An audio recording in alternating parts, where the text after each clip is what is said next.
Last October, there was a lot of instances that happened with our group member, Nina. There was a lot of clips that came out we just couldn't align with as a group. Because of that, we took a very intentional break from the channel to figure those things out as a group behind the scenes. As the months unfolded, we just couldn't come to an agreement as far as an agreement in values and what we stand for. Therefore, we and Nina have parted ways. I wish the best for her.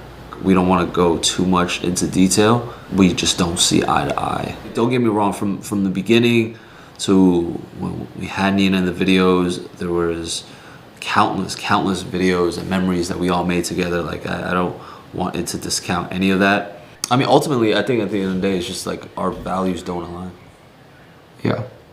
And to make a group work, we have to see eye to eye on those things. Yeah.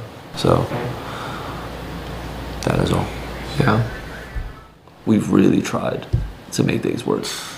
Like the 2-3 months that you guys have not seen any videos is us talking to her behind the scenes. Like, hey, like, yo, Nina, you somebody. Nina, you shoplifted. Can we tone it down? All of that, just like one ear out the other.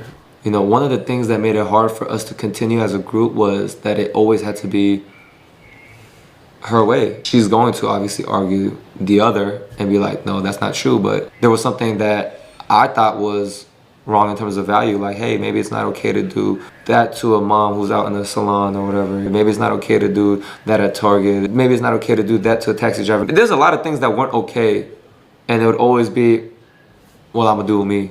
Time and time again, like, hey, you know, we are trying to hold what we thought was a friend accountable, and that friend says we're not being friends because we're trying to hold them accountable. You know, one thing that I emphasized was when you're part of a group, you do have to understand that whatever you do trickles onto the group. That message would never, ever be taken serious. We're aware that, you know, people will spread rumors and try to switch narratives and all that.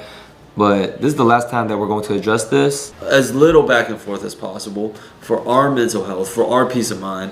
Technically, it's like really our issue to deal with, but you know, you guys been with us for so long. It sucks, to be honest, because it's like only one voice gets heard, and just because it's one voice doesn't mean it's the right voice. You know, you guys seen our dynamic for so long, and it's just all of a sudden, why aren't they together anymore? Why aren't you guys? I think it's a very like relatable issue. It's a very human thing. Like when you just realize that your values don't line up. You know, sometimes people just aren't friends anymore. That's part of life, and people move on, and that's it.